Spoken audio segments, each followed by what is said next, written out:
You're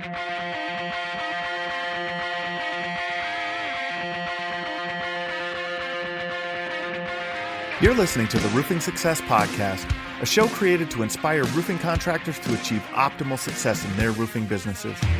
I'm the host, Jim Moline, the co-author of the book, Internet Marketing for Roofing Contractors, How to Triple Your Sales and Turn Your Roofing Website into an Online Lead Generation Machine.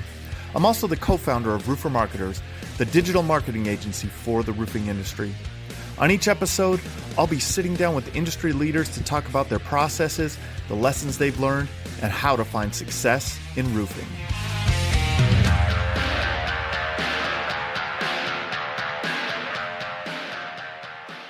Hey, welcome to another episode of the Roofing Success Podcast. As always, please like, share, follow, comment wherever you are listening to this, whether it's on the podcast networks, on YouTube, or wherever you're seeing it or listening to it. Today, I'm really excited. This company is nominated for the NRCA People's Choice Awards, so please go and vote for them when you get a chance. They're doing a lot of great work in their community in Wichita, Kansas, and the surrounding area. And they have an amazing roofing company. So I want to introduce John Rhoden of Rhoden Roofing today. John, tell us a little bit about Rhoden Roofing, what you're doing in the community, and what how you guys are, how you started in roofing, and where Rhoden is today. Yeah. Okay. Kind of how I got my start in just the roofing industry overall was I worked at ABC Supply delivering shingles when I was in college. And that's my first introduction to it. You stay in good shape. Definitely doing that. That's right. So that was my introduction, humping shingles. And then I graduated from college and I didn't really know what I was going to do. And I kind of had an odd path. I decided I had a business degree, but I decided I wanted to go to medical school. So I had to go back to school to take some prereqs and stuff like that. And my second year, I had just hated where I was at in my second year of medical school, and I dropped out. And I'd also worked for a roofing organization, selling roofs. And so I started my own company in November of 2008. And one of the first things that we implemented when I started my company is we wanted to be a part of the community. So within that first, it would have been Christmas of 2009, is we started our first roof giveaway. And what we do, we called it our Christmas roof giveaway. We let people nominate themselves, family, friends, however it was. And we would select one of the people who was in dire need of a roof, didn't have the means to get it done. And that's how this all started, was that first Christmas after we started our company. And we've been doing it every year since. And the satisfaction I get as an owner when I knock on that person's door is immense. You just see these people's faces light up.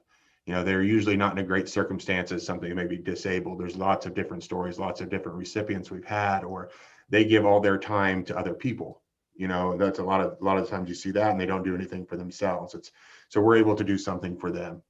And more recently, so we've been doing that for, I think we've done it 12 years now, I believe. And now we've got a great partnership with Habitat for Humanity as well. And so we did 8 roofs for Habitat last year, new construction builds for, I think it was 13 adults, 23 kids, all got homes, and we're happy to play a role in getting them that. And it kind of just fits with our core value. Of one of our core values is do the right thing.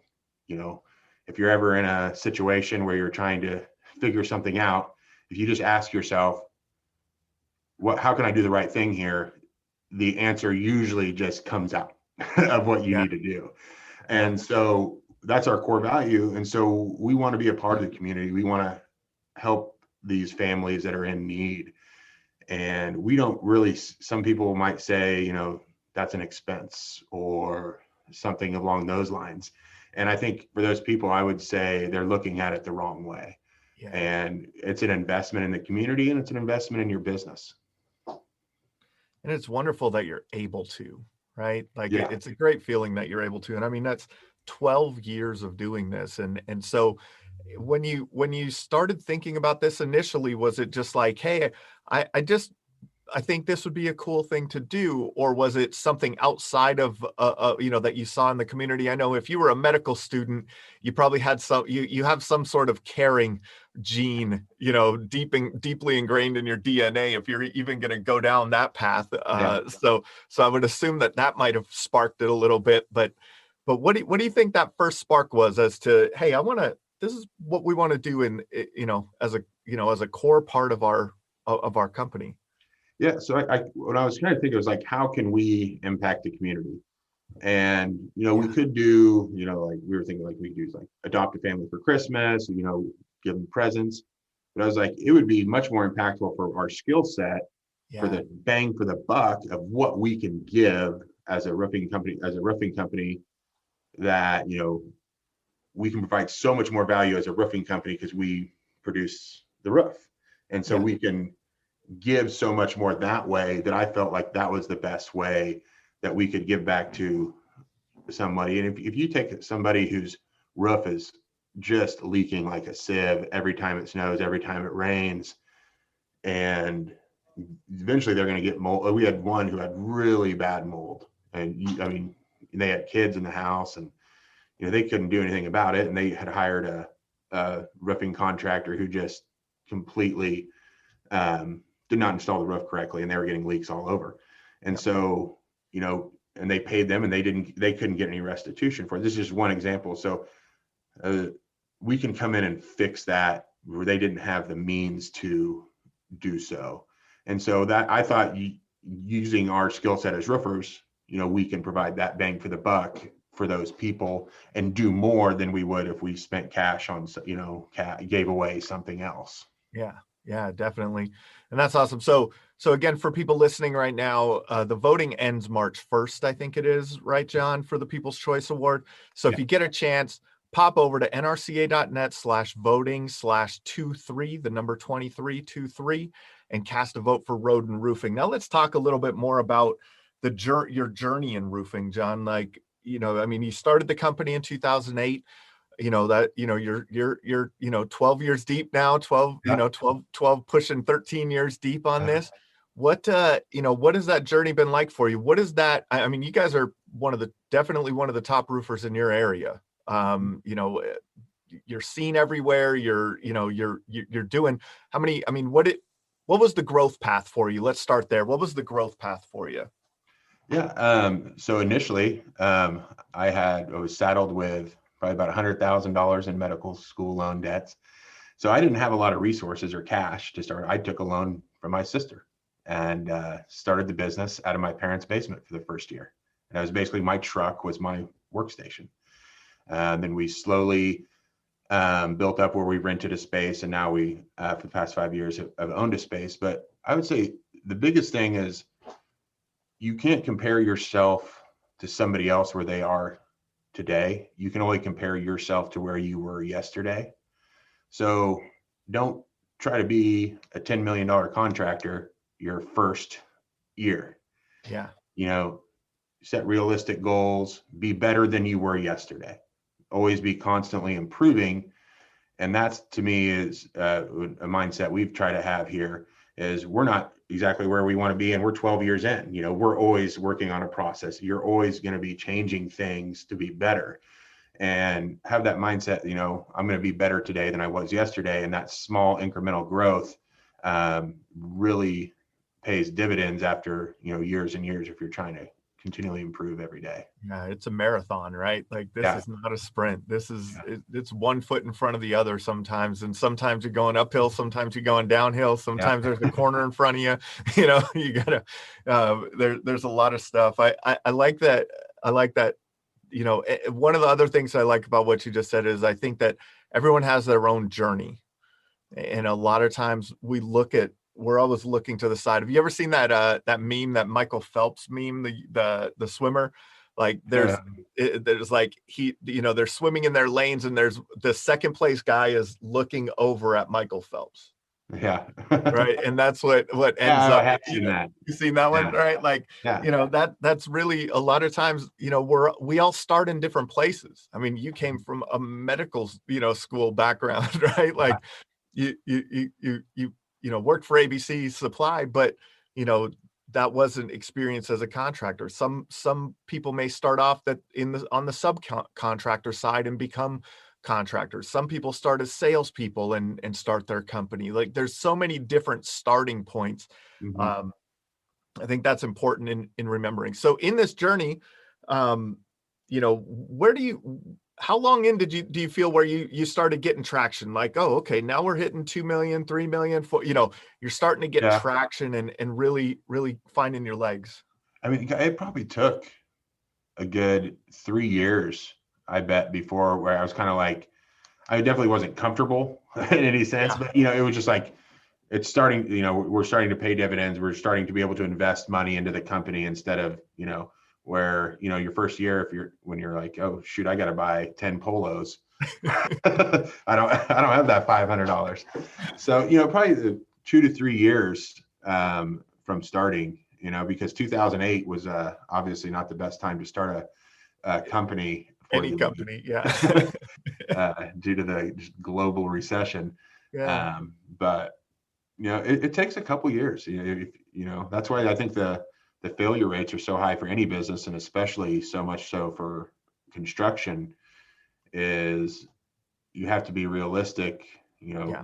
You don't need a huge truck. So you always see those guys like the huge trucks and all this stuff right out of the gate. You just gotta maybe pump the brakes and work on your processes more Yeah. and focusing on the customer and get those are the key things. Keep it about the customer and not Yeah. about yourself. And then if you keep doing that day over day over day, you build your reputation and you start getting those referrals. And reputation is everything in our business. Definitely. So let's talk about that a little bit. So what is the unique selling proposition of Rhoden Roofing? We are just launching this year. I think we've kind of built it up where um, we've kind of separated out. So when I was in roofing sales for a different company, this is in 2006 2006, I did everything, right? So I was the salesman, I ran the crew, I did everything. And so we started to create a division of labor here a few years back. And we have a production manager with 2 field production managers, actually 3.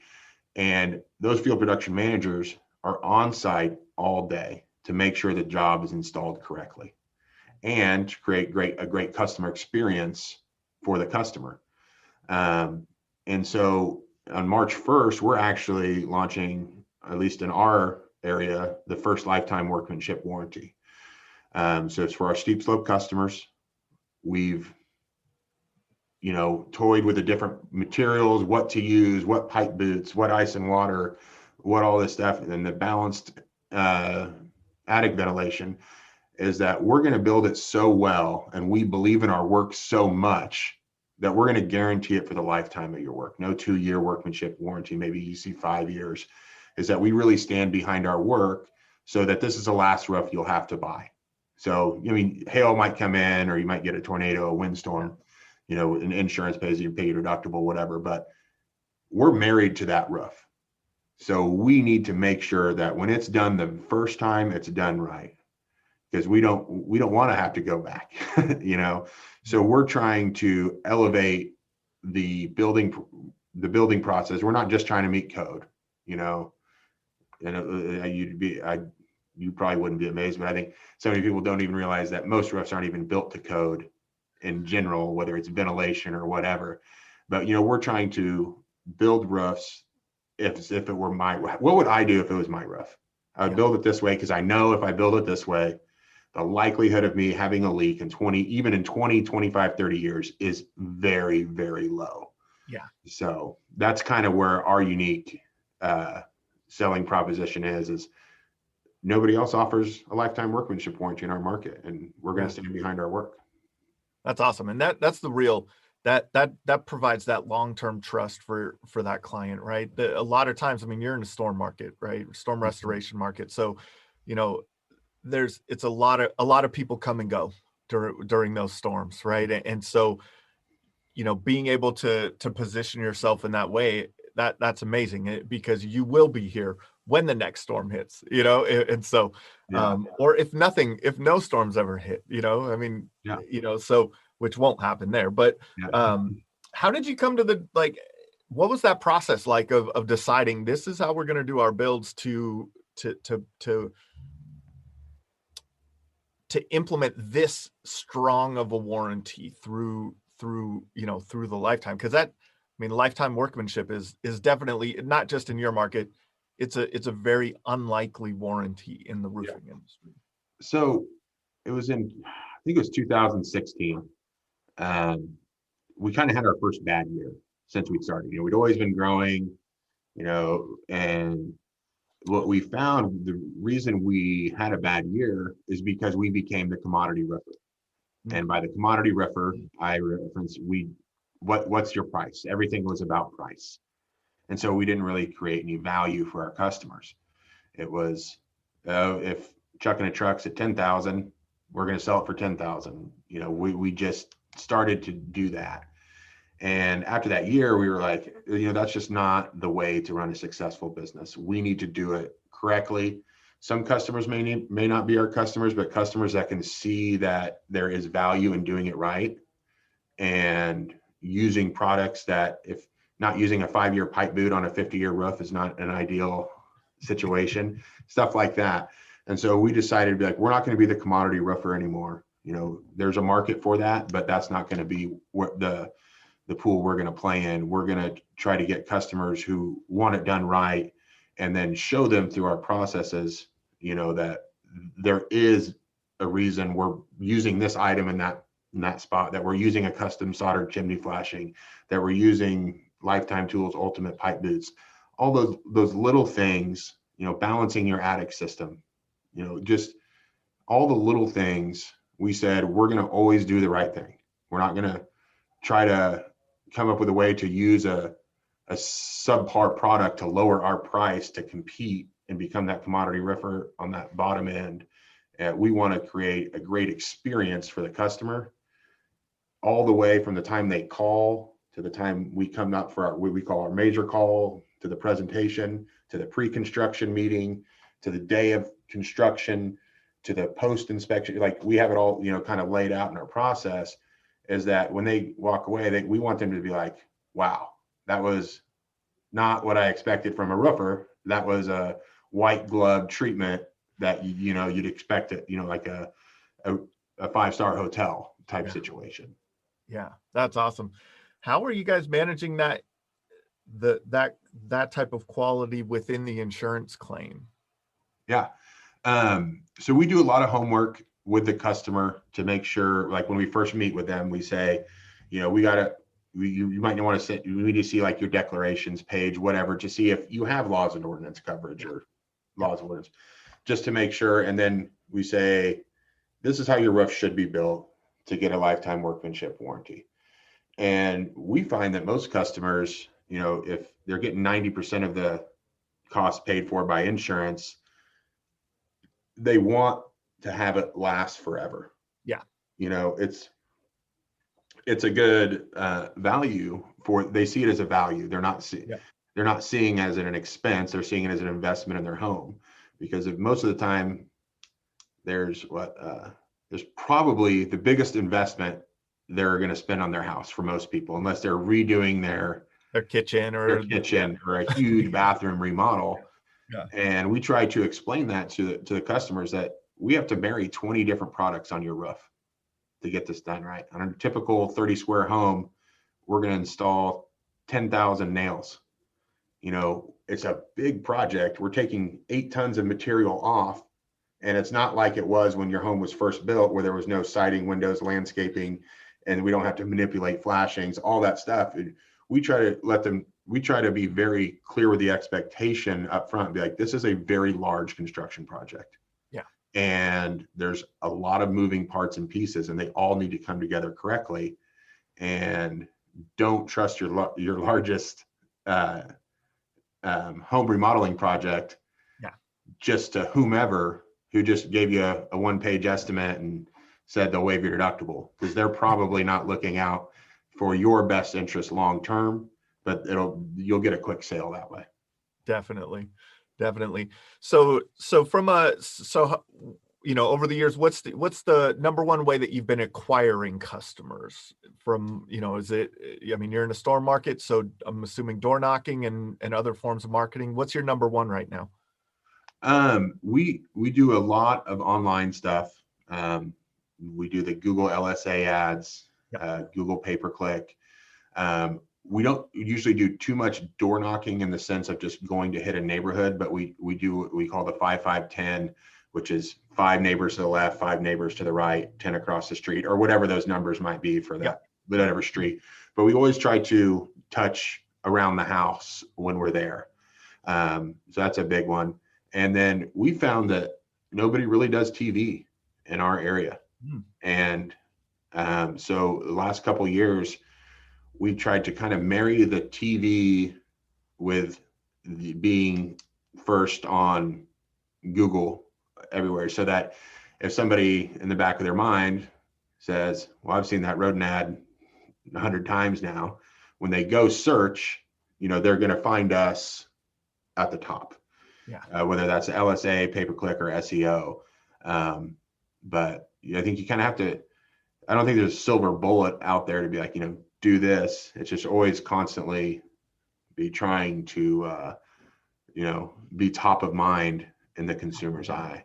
And one more thing that we do is we really push Google reviews. And so if somebody calls in, and usually one of the things they always mention is, I looked you up online, you were the top rated and had the most reviews. So we try to create a culture where we're always asking for it, at the end of the job. I want you to say that one more time. People call in and they say what? They say you were the top, you had more reviews and you were the top rated contractor. We might have to replay this. I might just put this on a loop for the next 15 minutes, because I want you guys to really understand that the human psychology, that part of it, reviews are some of the most important things that you can do for your business. For our clients with great reviews, the results from their campaigns are better. Yeah.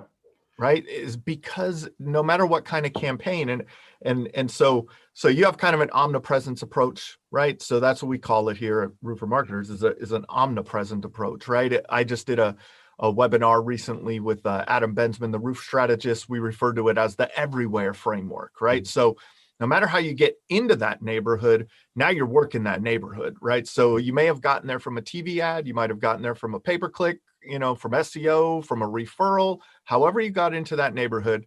Now you're doing the 5-5-10, right? And you're trying to open up that neighborhood and increase the long-term value of that customer. Is that on track? Yeah, right? You don't want to just once you've created a great customer experience for somebody, you don't want that to go to waste. If you do Jane Doe's roof, you want to touch her neighbors so that the neighbors of Jane Doe, if they ask Jane, they say, hey, how'd it go? They would unequivocally say, I would refer Rhoden Roofing. That's the ultimate goal.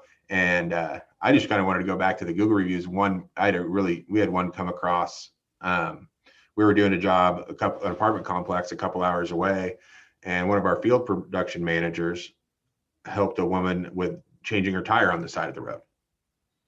And she kept going, hey, let me give you $50, let me give you $20, whatever. He's like, no, if you want to, just share your story on Google. And so this wasn't even a customer of ours. She was just driving down the street. And I think that one review is probably more impactful if some consumer reads it. Yeah. And a bunch of TV ads, or, upping your budget on pay-per-click thing. So if you have that culture where, he was just like, he's like, I'm not going to take any money from you, but, spread the good news, help people, just put it out there in the world. And she did it. And those are so impactful. They are. And it's so funny. There's an opposite side to that too. A lot of times you'll see negative reviews on people's, Google My Business listings. Yeah. And it's like, this guy cut me off in traffic, right?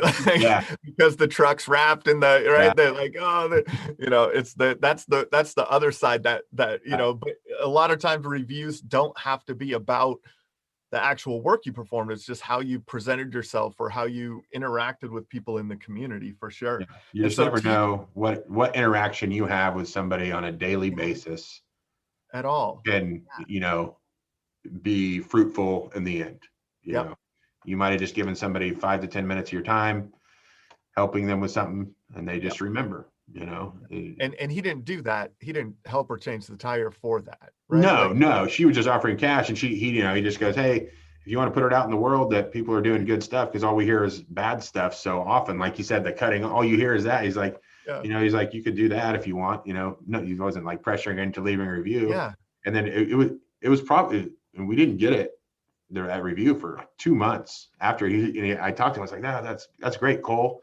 I was like, that really exhibits our core value of do the right thing and do the be an right. ambassador for the Yep. company. And he goes, I was wondering if she was ever going to leave that, because I thought it been 2 or 3 months. So But yeah, that is great, and that's a real reflection of your company's culture when people are scrolling through that and people buy from who they know, like, and trust, right? And yep. and conversations like that build that trust in the community. Mm-hmm. The other thing that builds that trust is seeing you everywhere, right? Like, they Yeah. see you everywhere, so that Yeah. that helps with that, for sure. Have you ever done, do you do any direct mail or anything to those neighborhoods when you're working them, or do you do anything like that? We've had a couple direct mail campaigns. Some of them were very.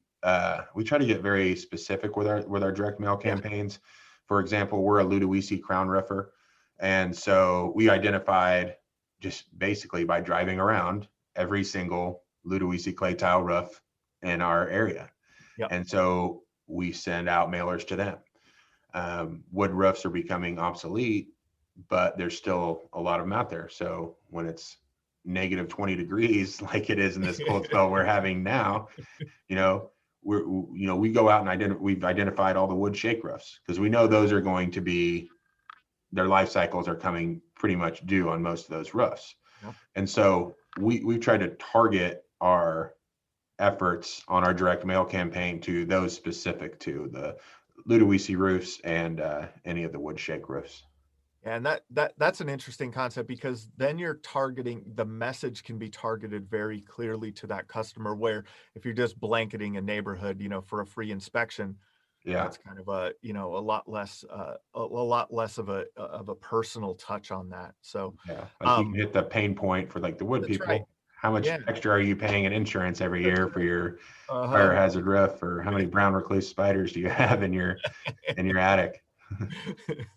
Yeah, you can get real personal. Have you guys Yeah.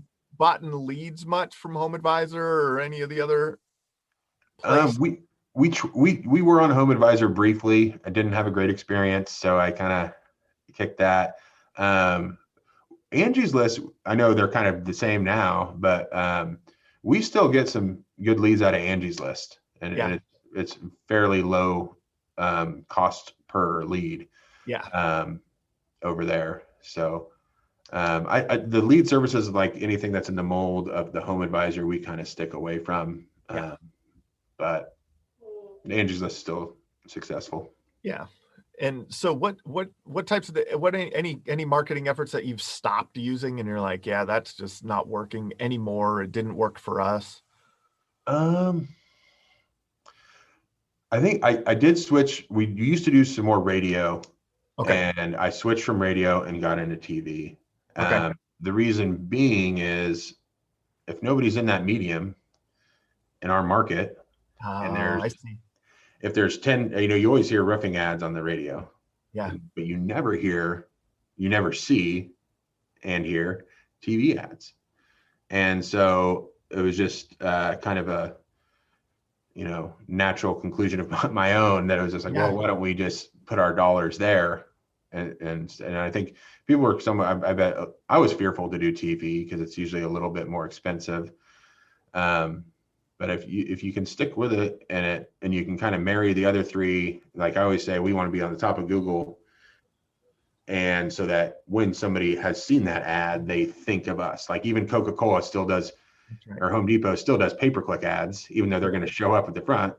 You still kind of have to hit those, your top of the page maps, and then organic. So yeah, being in all of it's just increasing the opportunity to generate that lead. But for them to see you and make those matches, like in TV, they used to call it the rule of seven. They probably, well, it's still called the rule of seven, but in TV, like those TV ads, people need to see it at least 7 times before they recognize your brand. It's kind of a psychology thing. Mhm. And so now they see your ad on TV multiple times, then they see you online, and they maybe see your social media, and they see this, and they see now that's it's expanding on that rule of seven, right? It's Yeah. It's just the modern way of hitting that rule of seven, Yeah. really. Definitely. Just trying to create a brand, Yeah. what do you want to be, what do you want to be known for? Be consistent. Don't have something that's really strange, like off the kilter on, I don't know, Facebook. Yeah. And then you have your TV ad.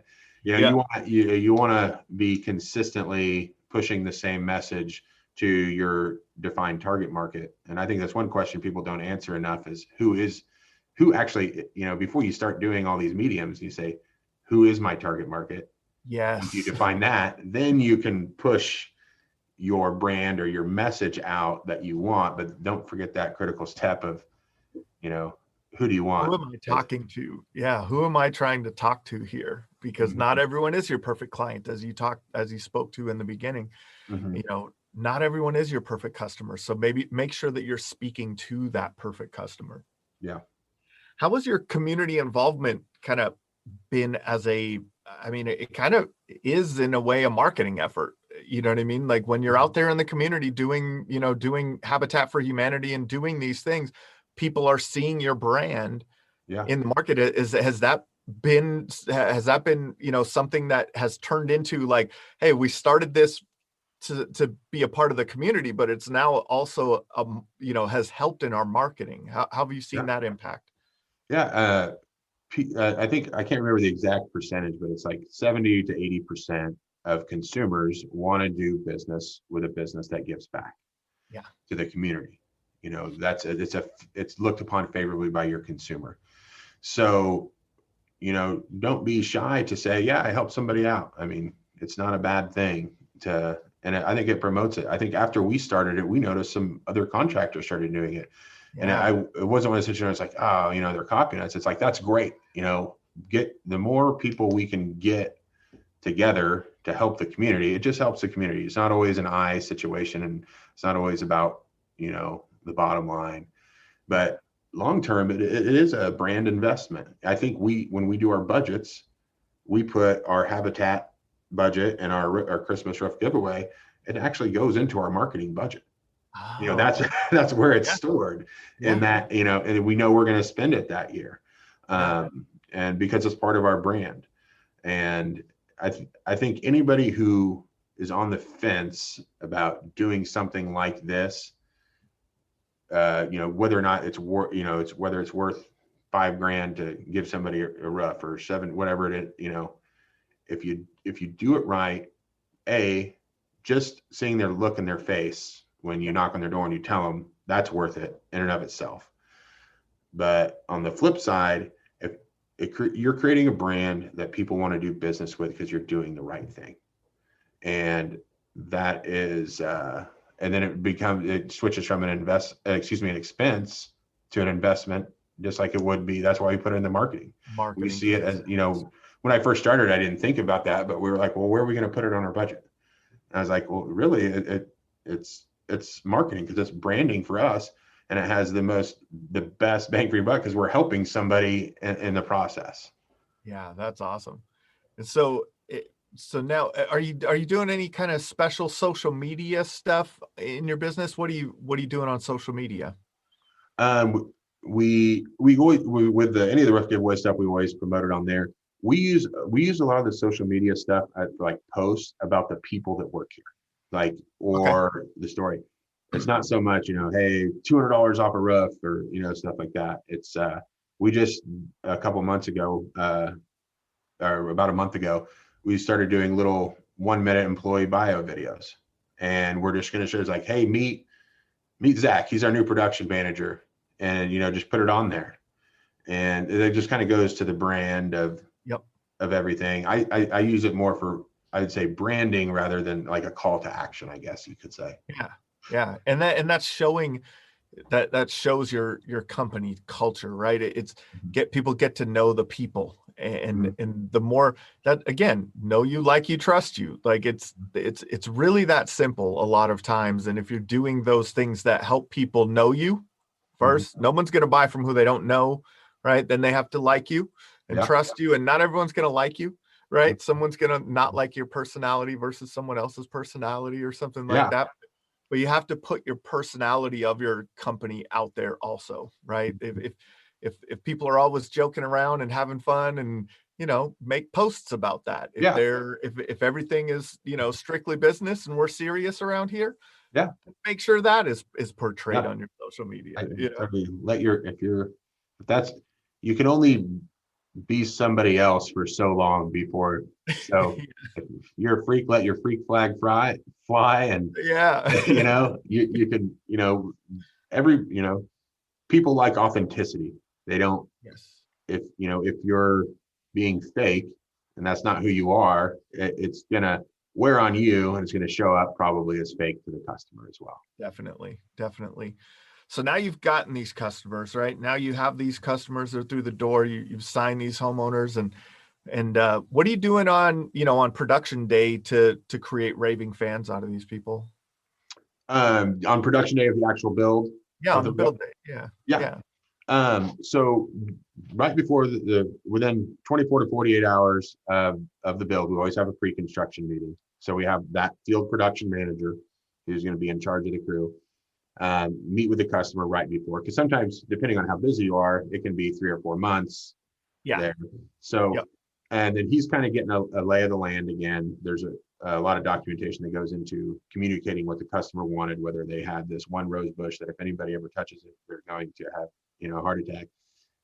So we tell people that, or we tell our production team, the build is a marketing tool. So you want to create a show for the neighbors, in the sense of, let's say if it's a hailed out neighborhood where you have two roofing crews doing a job, and you have our crew showing up in a big box truck that's a mobile warehouse that has all the items on the roof, towing an equipter on it, and then they actually back up the really small equipter out of the box truck and get it in the backyard, so that we take property protection very seriously. We don't want anything to hit the ground if possible. We use a catch-all system for protecting the landscape. I don't know if you've seen those. Oh yeah. It just, you're basically blanketing the house. Yeah. And so that if the neighbor across the street sees our roof going on and sees the roof next door going on, and this is kind of peeking out the window, it would be obvious just based on that who you would choose. So like everybody, whether you like it or not, everybody's in sales and marketing in your business. So the production guy who knows, the exact exposure, how many nails, interlacing of the step flashing, he performs a marketing role in the neighborhood. And, you have to let them know that's the expectation. Is we want somebody driving by to make an obvious click in their head that job site is more professional than the one across the street.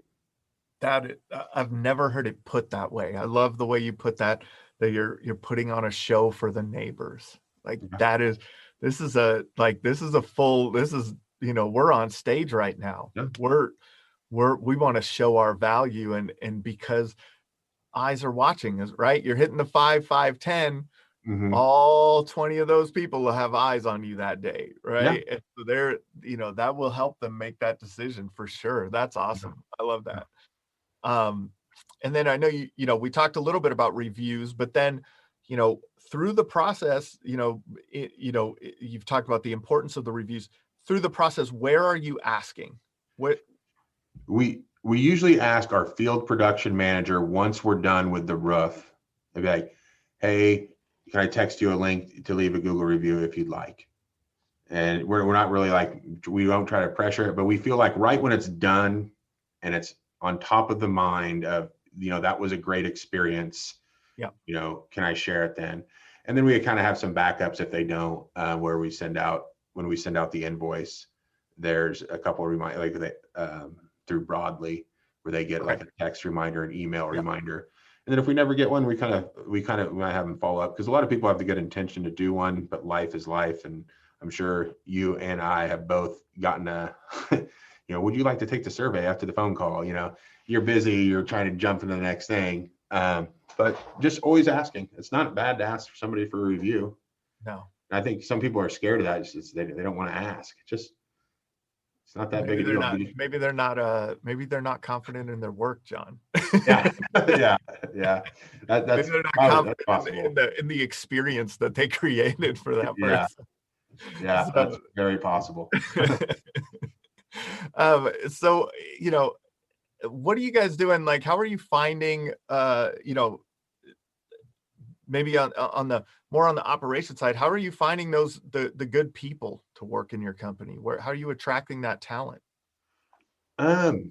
We have used recruiters to fill a couple positions.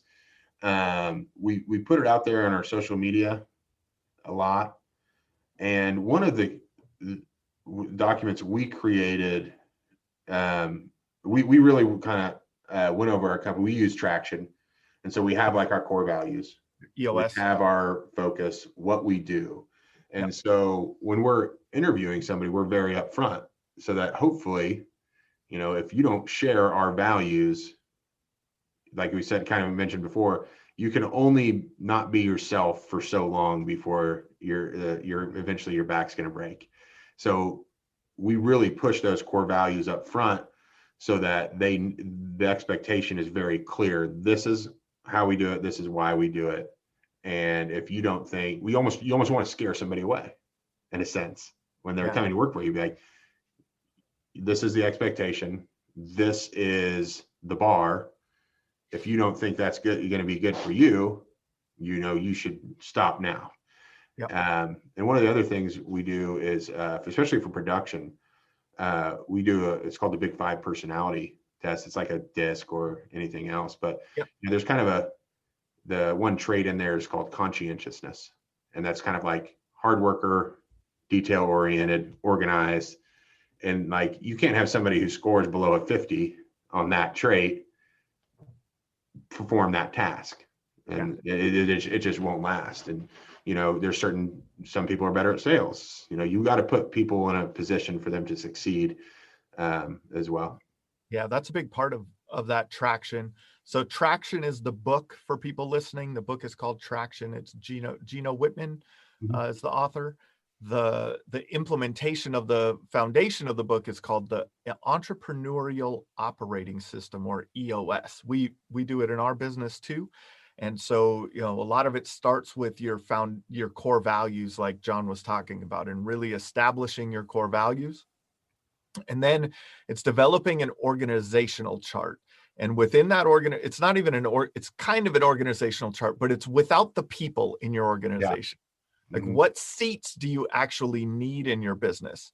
And then you fill the seats, and one person should be in one seat. So when he's talking about that production manager or whatever, having a certain score on this, kind of personality test, they probably have the right skill set for that seat, right? A salesperson is going to have a different, personality than the person in that production manager seat.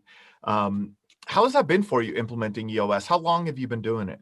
We're coming up on a year. So I think it was our first one. It was late April of 2020, and so I'm always looking for, I wouldn't say cheats, but try to getting there faster. If somebody already has a great way to operate your business, why not try that? And we have a great implementer, which is we kind of have a coach who helps us implement the system. And he actually has a construction background, which is great for us.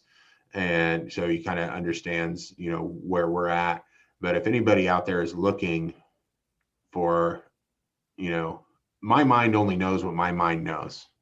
there's people who have been doing tons of research, tons of work on how to run a business effectively. And I've learned so much.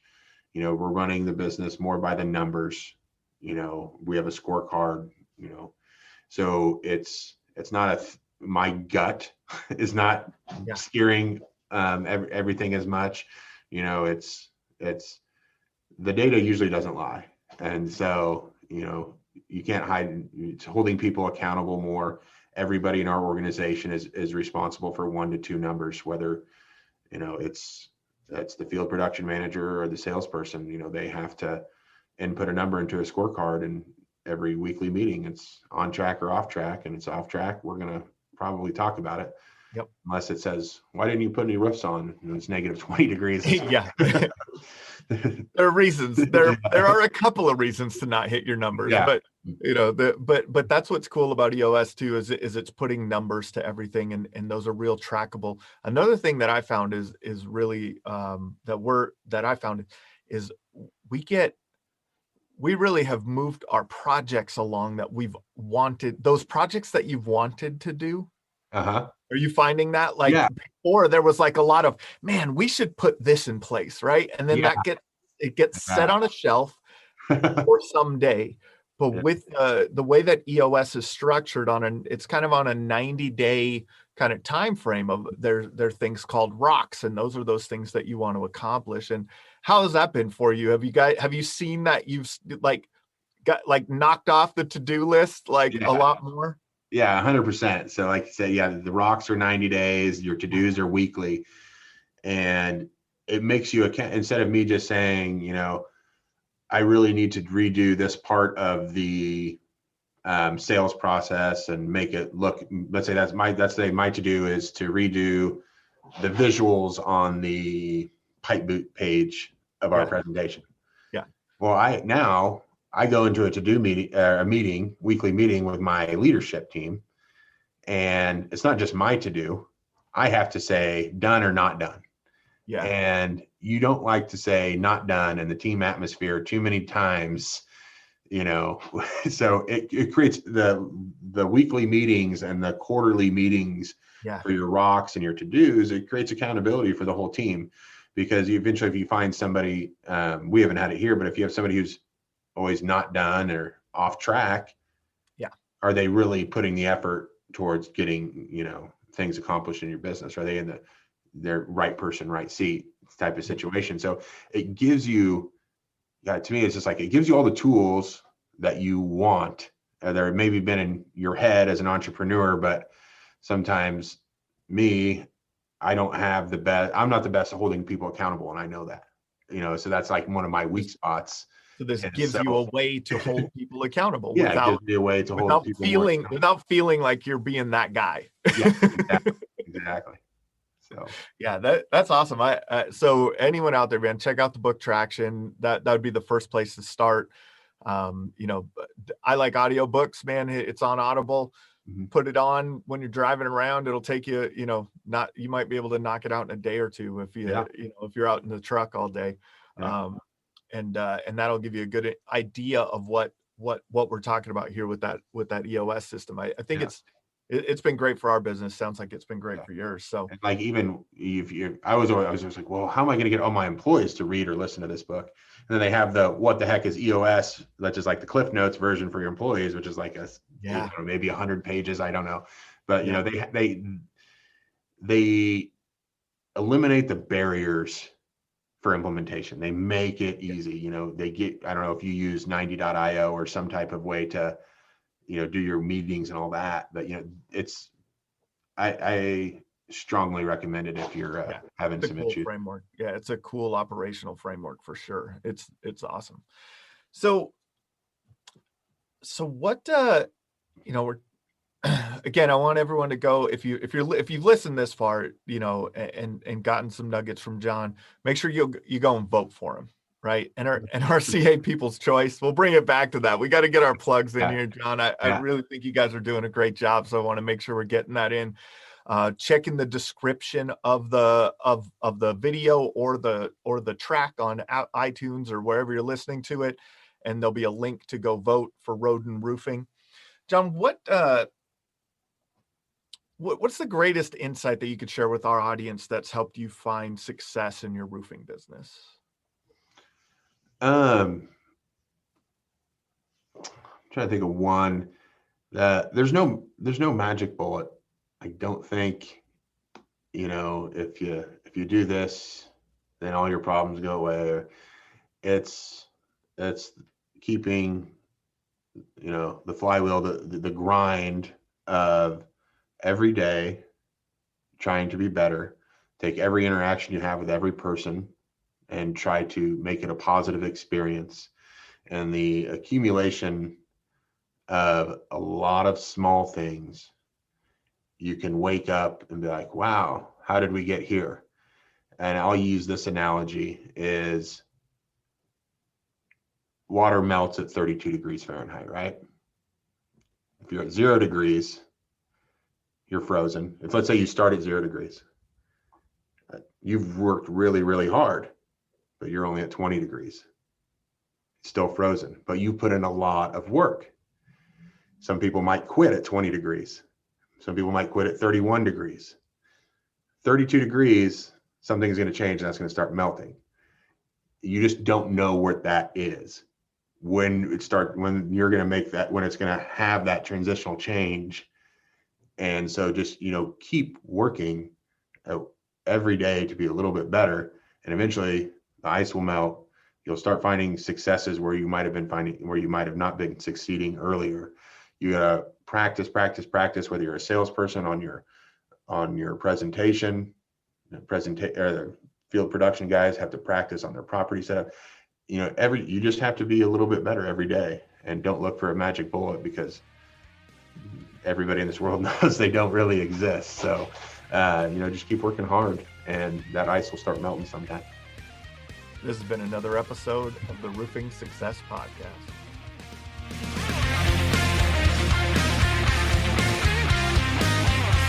If you would like to generate more sales through your digital marketing efforts, please visit roofermarketers.com and get a copy of the book, Internet Marketing for Roofing Contractors, How to Triple Your Sales and Turn Your Roofing Website into an Online Lead Generation Machine.